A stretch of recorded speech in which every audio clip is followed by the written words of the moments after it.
Hello, and welcome to another episode from the Department of Deportation.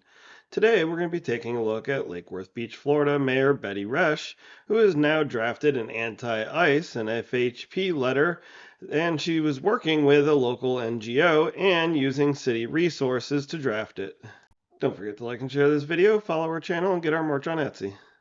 So in this episode, we're going to be taking a look at the letter that was drafted by Lake Worth Beach, Florida Mayor Betty Resch, and we're going to listen to the discussion about it at the most recent Lake Worth Beach City Commission meeting. And I'll be giving my commentary on it rather than stopping and pausing it because it's over 20 minutes of them arguing about it. And I'll just be putting GIFs, memes, pictures, and my commentary on it as it's running. There's something I want to bring up, and this is completely random, not really say random. We have had lots and lots of public, we're all aware of what's going on in the city with ICE. And we are walking a very fine line because on the one hand, we have no jurisdiction over this. On the other hand, our local citizens are being harmed. So purely for discussion, I drafted a letter which you can take and throw away, amend, and I'm asking for a decision tonight. I just think for a discussion topic, what, if any, action should we take in terms of reaching out to ask the powers that be to just consider the effect that this is having on our community, on our kids coming home from no school. And I have a draft of it, and I've been working with Mariana from the Guatemalan Center about it, and I asked her for some examples, to show, and she's got some pretty remarkable examples. 4 children whose father was detained in September, mother detained in November, leaving the eldest daughter in charge of the rest of her siblings. She's put her education on hold to run the landscaping business that supports the family and take care of her younger siblings. When Florida Highway Patrol was detaining the mother, we arrived on site, the Guatemalan Center, and pleaded that the children would be left alone so that if they took her eldest daughter and 15-year-old son were in the vehicle when she was taken. There's 4 examples that she gives. And I understand, this is as hot a topic as can possibly be touched by an elected official. And I know a lot of you have been, there's been a lot of calls, about taking some kind of action. On the other hand, there's a lot of people that think that what's happening is fine, that, there's no middle ground on this one, I think. But the letter that I drafted just starts out, our administration shares your commitment to public safety, economic stability, and the rule of law. In recent weeks, however, ICE activities in Lake Worth Beach have prompted concerns from residents, employers, and local officials about how their broader impact on community trust and daily civic life. While we recognize and respect the federal government's role in enforcing immigration law, these actions have strained the trust between residents and local authorities and have undermined our city's ability to effectively govern and keep all residents safe. And again, this is a draft. This is just completely from me. Okay. Lake Worth Beach is home to a diverse population that includes immigrants who contribute meaningfully to our economy, workforce, and civic life. When ICE enforcement is carried out without coordination with local leadership, and I would strike that because I don't think they're expected to coordinate with us. But when this happens, it creates confusion, fear, and reluctance among residents to report crimes, cooperate with police, or access essential services. This ultimately weakens public safety for everyone. In the past few weeks, there have been instances of citizens and people with legal status being detained, heartbreaking stories of children being left without parents, coming home from school to find an empty house. These children are overall U.S. citizens. To act with such disregard of their situations is cruel and unnecessary. I respectfully request that your administration pause to review activities in Lake Worth Beach and that meaningful consultation occur with municipal leadership. Again, they're not going to do that, but it's in my draft. Local governments are best positioned to understand the needs and realities of their communities, and cooperation, not conflict, between federal and local authorities is essential. We'd like to talk to you. We're asking that my administration is prepared to engage in constructive dialogue to find solutions that uphold the law while respecting the dignity, safety, and stability of our residents. I urge you to consider the real and lasting impact these enforcement actions are having on our city. Thank you for your attention. I look forward to your response. Again, draft. I have no idea what my fellow commissioners think this is, if even touching about it is a good idea. And I've been very reluctant to, because it's not an easy situation, but we do have to respect the law. We do have to respect the fact that whatever federal actions be taken. However, I think what we're talking about is just treating our residents like human beings, and with some respect. And so, I mean, while we're not saying we don't.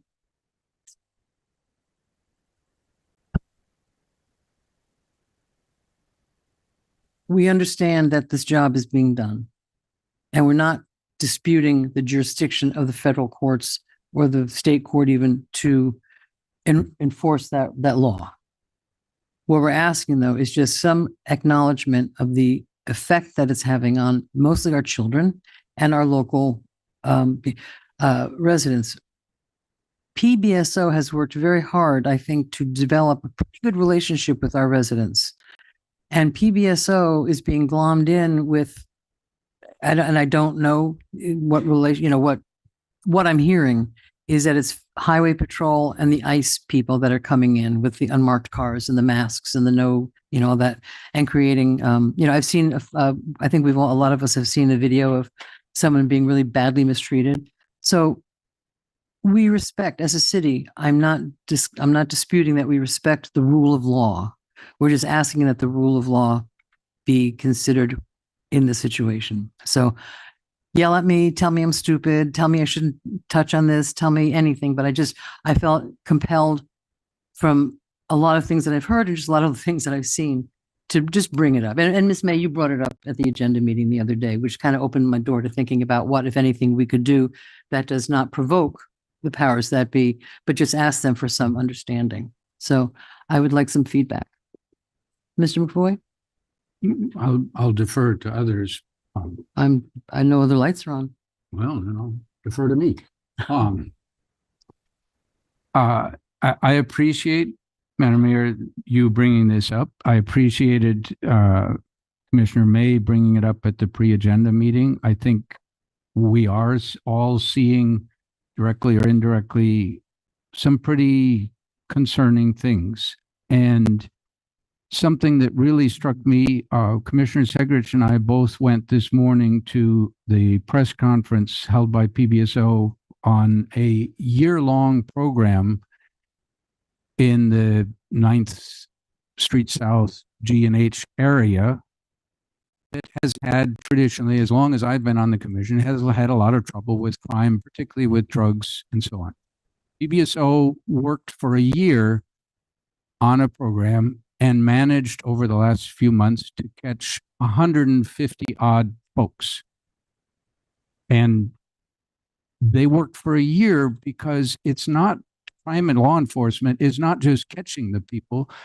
If you can't have a prosecutable case that's going to make it through the courts, it doesn't do any good. That's why it takes a lot of legwork. That's why it's sometimes frustrating for us as residents that, hey, I see these guys selling drugs. Why aren't you doing anything about it? Well, seeing it is not necessarily enough. You got to build that case. That takes time. Of those 150 odd people, I asked one of the PBSO folks, how many of these folks have any immigration issues? And the person who seemed pretty knowledgeable on this said 12 of them have retainers. So less than 10% had immigration issues. These were people who are U.S. citizens that are serious criminals. I think one of the things that is really frustrating in our community is when ICE and Florida Highway Patrol come in, they're zooming in, they're grabbing a couple people and disappearing again, grabbing people off the street. That is not a carefully built, years-long gathering the evidence. That is not even going after serious Part 1 criminals. It is going after landscaping folks. It is going after roofers. It's going after people who are hardworking in our community. And it is not making our community safer. What PBSO did for a year-long program, that is seriously making our community safer. And I applaud them for doing that. But these raids that are happening by FHP are not making us safer, and they are causing an enormous amount of humane and humanitarian issues that are unnecessary. And so I do really appreciate, Madam Mayor, I would hope, I like what I see there. I just saw it 10 minutes ago, so I got to think about it a And little there's bit things more. I would take. And I'm sure you marked it draft, so, there's room for adjustments. But I would say, given what we are already finding at the national level, that the vast majority of the folks that ICE is picking up do not, and let me repeat, do not have criminal convictions. We are spending an enormous amount of resources nationally for people who do not have criminal convictions. So one of the things that I would suggest that we ask is, as FHP continues its work here and ICE continues their work, they give us that there's some accountability. They simply give us a list every 2 weeks, every month, whatever is reasonable. Who all did you pick up?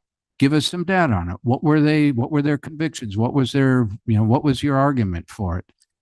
I don't agree with that. I think that would never happen. I think that we don't get a list from PBSO who they did every week. It's public record. You can get it. Well, then it's public record. Then people can look it up. It's But, very all right, Mr. McVoy, I'm not going to argue with you. Okay. I feel that even going to this, and I've not heard from anybody else.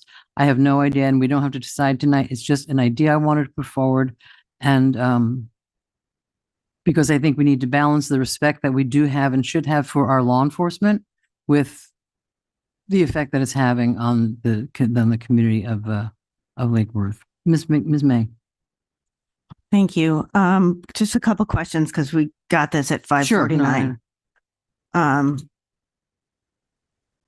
So have you run this letter by legal? This is a draft, and I told her I was doing it, and I just gave it to her. I emailed it earlier today, but she never had a chance to look at it.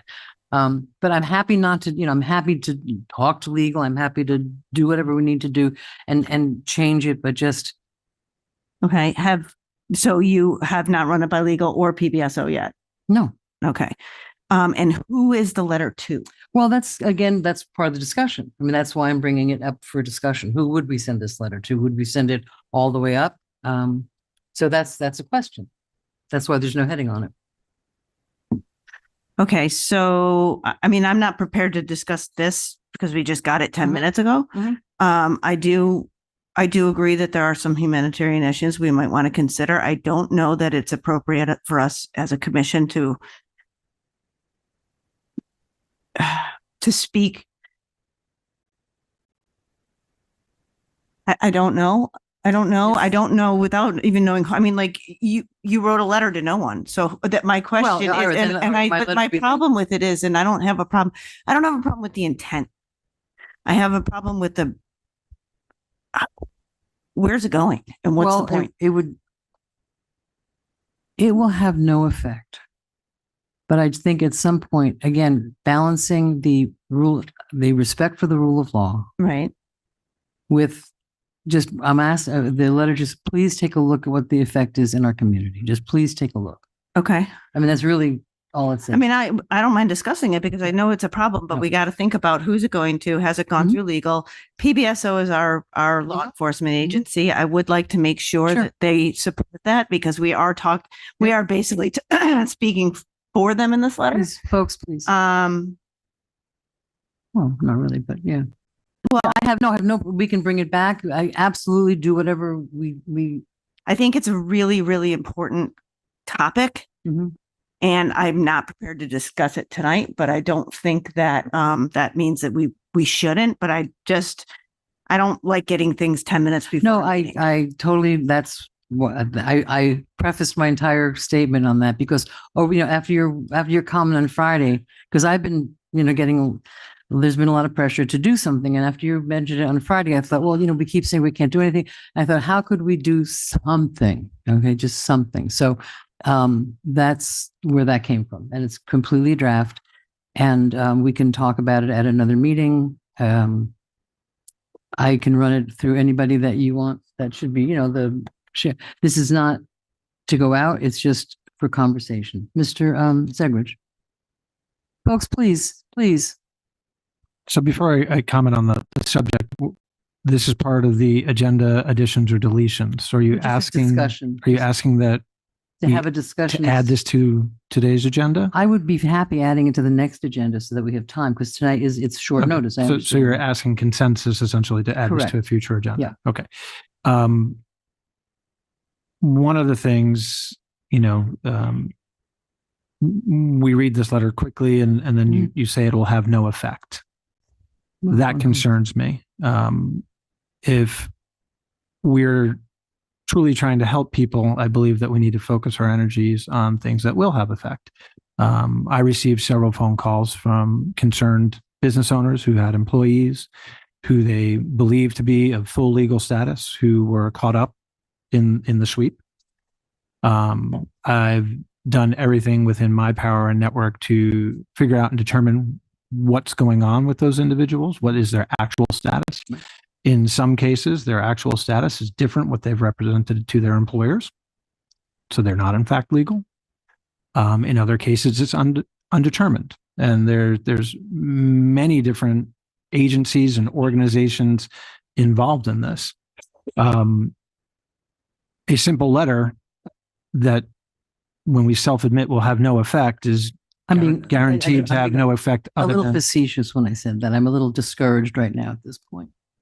Well, I would hope it had some effect. Well, it probably won't, because we don't have jurisdictional authority to influence anything. So you're basically asking for the benevolence of a system that is most likely not going to give you that courtesy, because they're acting on the existing law and the existing direction from the powers that have the ability to direct that.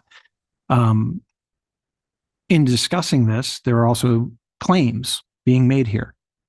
And we have sat here and heard claims before, and I'm not saying these are, but before, from even people on this dais that weren't necessarily true or left out material facts. So I would like to make sure that we vet any such claims and actually have true knowledge that if there are abuses going on, and we've said this before.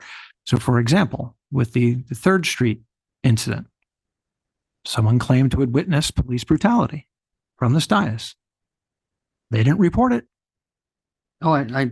And if they truly witnessed police brutality and being in a position of power such as we are, and after Captain Karn clearly gave us the methods and the contacts and the blessing and the support to go ahead and report it, wow, shameful that if you witnessed it, you didn't report it or it didn't happen. One of the two things is true. Either it's horribly shameful that in a position of power with the position to do something, you didn't take that opportunity, or it didn't happen, right?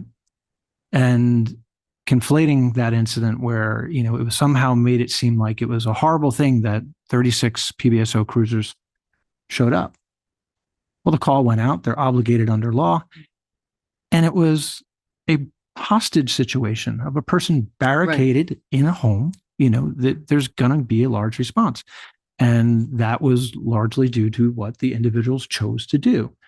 They could have chose to stay in the state trooper's car and not barricade themselves, right?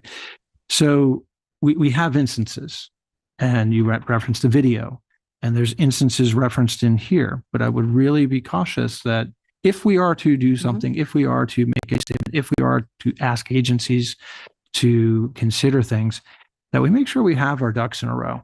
I have no problem with that. I have absolutely no problem. You could say you don't want us to do anything. I mean, that's so the spectrum. For my part, I'm doing my part where people have raised real concerns to me, and I'm working as hard as I can through the contacts that I have at all different levels in all different agencies to figure out what is going on with those particular incidents. I happen to think that approach might get more effect to help those individuals that can be helped. Well, I think all of us are doing that behind the scenes. Yeah. I would hope so. Yeah. I would hope so. But, if we witness police brutality and we don't report it, we're definitely not doing our job. So I'm okay with giving consensus to discuss. But before we discuss something that has claims in it, I would like absolute proof on that. Not a problem. I mean, and I don't disagree with you. Again, this just came up. It was on Friday. I just thought over the weekend, let's, just. Yeah. Because if there are real examples and we can help, we should help. I mean, that's our job. How do we help is the question. So confirm the examples. Run it by the sheriff's office. And legal. That she's already got it. We'll talk.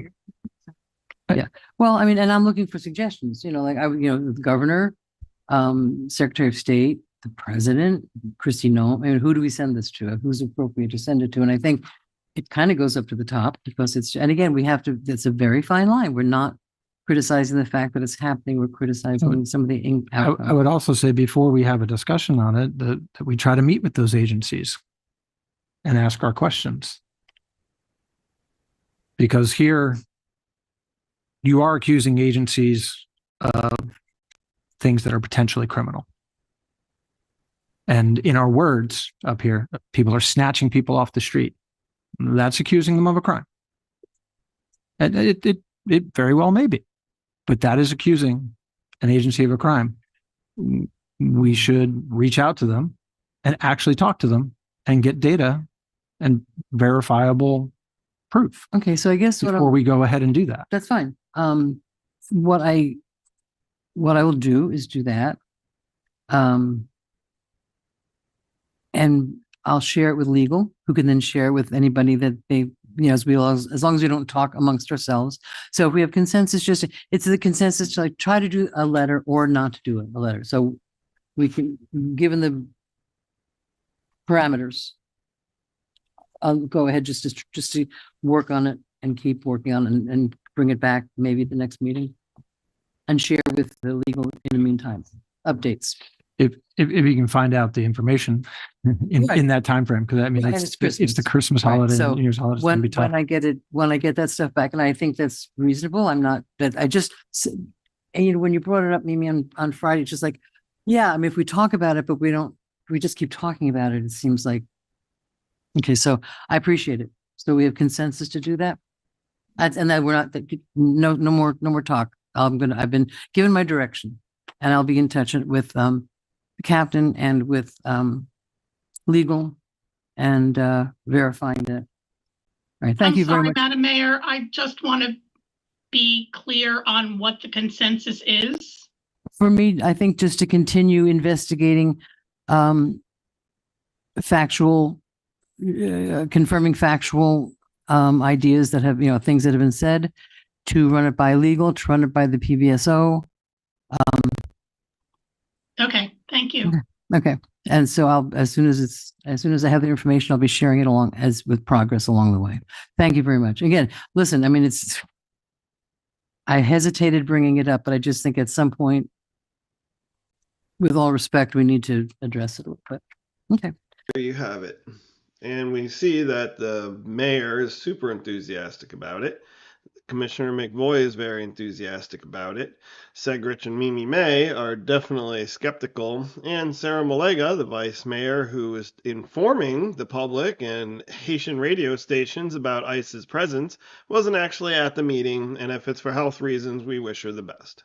We'll definitely be doing some more episodes on this as they further the agenda and eventually figure out some type of letter to write. But that does it for this episode. Don't forget to like and share the video, follow our channel, and all the merch that you saw you can find on our Etsy page.